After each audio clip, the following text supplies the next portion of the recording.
ہمارے ذہنوں میں جو معیارات بیٹھے ہوئے ہیں وہ کیا ہے؟ کامیابی پیسے سے ہے، کامیابی جائیداد سے ہے، کامیابی کاروبار سے ہے، کامیابی شہرت سے ہے، کامیابی اقتدار سے ہے۔ یہ معیارات ہیں۔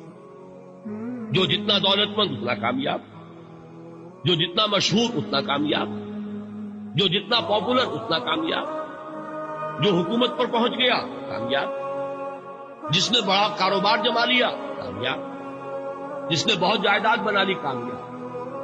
یہی ہے اصل میں ساری بس کی گانٹھ۔ جو تصور کامیابی کا ہوگا اسی کے مطابق آپ کی بھاگ دوڑ ہوگی، اسی کے لیے جد و جہد ہوگی، اسی کے لیے توانائیاں صرف ہوں گی، اسی کے لیے دن رات کی مشقت ہوگی۔ یہ ہے اصل شے جس کی یہاں نفی ہو رہی ہے۔ کامیابی دولت سے نہیں، کامیابی شہرت سے نہیں، کامیابی اقتدار اور طاقت اور حکومت سے نہیں، بلکہ کامیابی ہے ایمان سے، عمل صالح سے، تواصی بالحق سے، تواصی بالصبر سے۔ آپ غور کیجئے اس نقطہ نظر کا، اس ایٹیچیوڈ کا، یہ جو مینٹل ایٹیچیوڈ ہے، اس کا بدل جانا ہی انسانی شخصیت کے اندر انقلاب برپا کرے۔ اب آپ کا نتیجہ کیا نکلا؟ اگر تو دولت سے کامیابی ہوتی تو قارون بہت کامیاب تھا، اگر حکومت سے کامیابی ہوتی تو فرعون اور نمرود بہت کامیاب تھا۔ کامیابی ان سے نہیں، کامیابی انسان دولت میں قارون کی دولت تک پہنچ جائے اور دنیا میں دبدبہ اور اقتدار اور سلطنت اور حکومت کے اعتبار سے وہ نمرود اور فرعون کا مقام حاصل کر لے، وہ ناکام ہے، خائب ہے، خاسر ہے، برباد ہے۔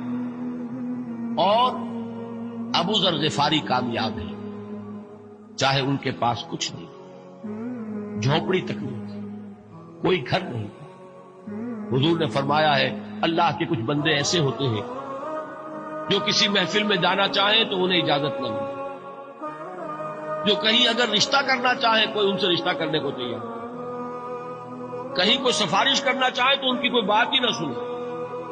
لیکن اللہ کے ہاں ان کا وہ مقام ہے کہ اگر بھولے سے بھی کسی بات پر قسم کھا بیٹھتے ہیں تو اللہ ان کی قسم کی لاج رکھتا ہے۔ یہ ہے فرق، یہ جان لیجیے اچھی طرح۔ اس بات کا مان لینا آسان، اس پر سبحان اللہ کہنا آسان، لیکن اس کے مطابق آپ کے اپنے ذہن کا بدل جانا بہت مشکل ہے۔ اس لیے کہ ہم متاثر ہوتے ہیں اپنے ماحول سے۔ وہ بڑا محل ہے، دیکھ کر ایک دفعہ جھجری آتی، وہ بڑی سی 20 فٹ لمبی کار سناٹے کے ساتھ آپ کے پاس سے گزر گئی۔ ایک دفعہ اعصاب کے اندر ارتعاش ہوتا، محسوس ہوتا ہے بڑے یہ نصیبے والے لوگ ہیں، بڑے خوش نصیب، بڑے کامیاب، حالانکہ کچھ معلوم نہیں کہ یہی سب سے بڑی بدنصیبی ہو سکتا ہے کہ یہی سب سے بڑی ناکامی ہے۔ اگر ذہنوں میں یہ بات بیٹھ جائے کامیابی کس شے سے، یہی وجہ دیکھیے قرآن مجید میں بارہا آپ دیکھیں اولئک ھم المفلحون، یہ ہے لوگ کامیاب ہونے۔ آج یہ آپ نے نماز میں وہ آیات سنی، یا ایھا الذین آمنوا ارکعوا واسجدوا واعبدوا ربکم وافعلوا الخیر لعلکم تفلحون۔ اے ایمان والو، رکوع کرو، سجدہ کرو، اپنے رب کی پرستش اور بندگی کرو اور اچھے کام کرو تاکہ تم کامیاب ہو جاؤ۔ تو کامیابی کن چیزوں سے ہے؟ یہ ہے سب سے بڑا سبق۔ یہ ہمارے دل میں اگر بات بیٹھ جائے، ٹھک جائے، تو زندگی بدل جائے گی، صبح و شام بدل جائیں گے، نقشے بدل جائیں گے، بھاگ دوڑ کا رنگ بدل جائے گا، ویلیو سٹرکچر بدل جائے گا۔ آج وہ ایک چیز نہایت اہم نظر آ رہی ہے، کل نہایت غیر اہم نظر آئے گی۔ جیسے کہ حضور کی حدیث ہے مالی ولی دنیا، مجھے تمہاری اس دنیا سے کیا سروکار، انما مثلی کراکب استظل تحت شجرۃ ثم راح فترکها، میری مثال تو اس سوار کی سی ہے جو تھوڑی دیر کے لیے ایک درخت کے سائے میں ٹھہرتا ہے سستانے کے لیے، پھر وہ اپنا راستہ لیتا ہے، اسے اس درخت سے مستقل تعلق اس کا نہیں ہے، وہ اس کا گھر نہیں، وہ اس کی منزل نہیں۔ اسی طرح یہ دنیا میرا گھر نہیں ہے۔ اب دیکھیے ہم کہتے ہیں انا للہ و انا الیہ راجعون، ہم تو مسافر ہیں، ہم اللہ کے پاس سے آئے، اللہ کی طرف ہمیں لوٹ جانا ہے۔ کن فی الدنیا کانک غریب و عابر سبیل، حضور فرماتے ہیں دنیا میں ایسے رہو جیسے کہ تم اجنبی ہو یا راہ چلتے مسافر۔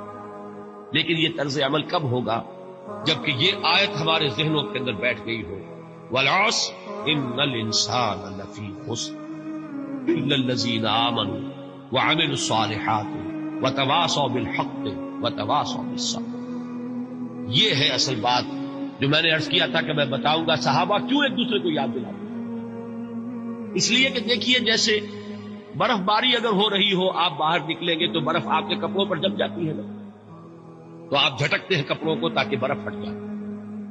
ہمارے ایمان پر اس دنیا میں رہتے ہوئے جب ہم متاثر ہوتے ہیں ماحول سے تو گردہ آ جاتا ہے، برف پڑ جاتی ہے، اس کو جھٹکتے رہنے کی ضرورت ہے، اور وہ جھٹکنے کی بہترین اور مؤثر ترین شکل یہی ہے کہ یاد رکھو کامیابی ان چیزوں سے نہیں ہے۔ چمک دمک جو ہے دنیا کی، یہ ساری چمک دمک جو تمہیں رجھا رہی ہے، جو تمہیں اپنے اندر گم کیے ہوئے، یہ لفظ گم پر اقبال کا وہ شعر یاد آ گیا کہ کافر کی یہ پہچان کے آفاق میں گم، اور مومن کی یہ پہچان کے گم اس میں ہے آفاق۔ تم گم نہ ہو کر رہ جاؤ، اس میں مبہوت نہ ہو کر رہ جاؤ، مرعوب نہ ہو کر رہ جاؤ، دنیا ہی کی محبت تمہارے اوپر ڈیرے نہ ڈالے، تمہارے دلوں کے اوپر مسلط نہ ہو جائے۔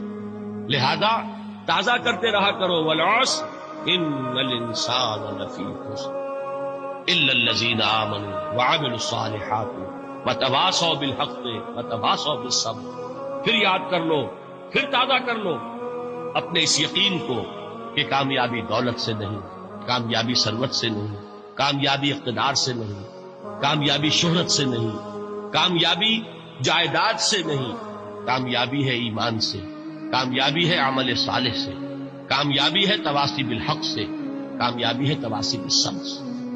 یہ چار چیزیں ہیں کہ جو کامیابی کے لوازم ہیں۔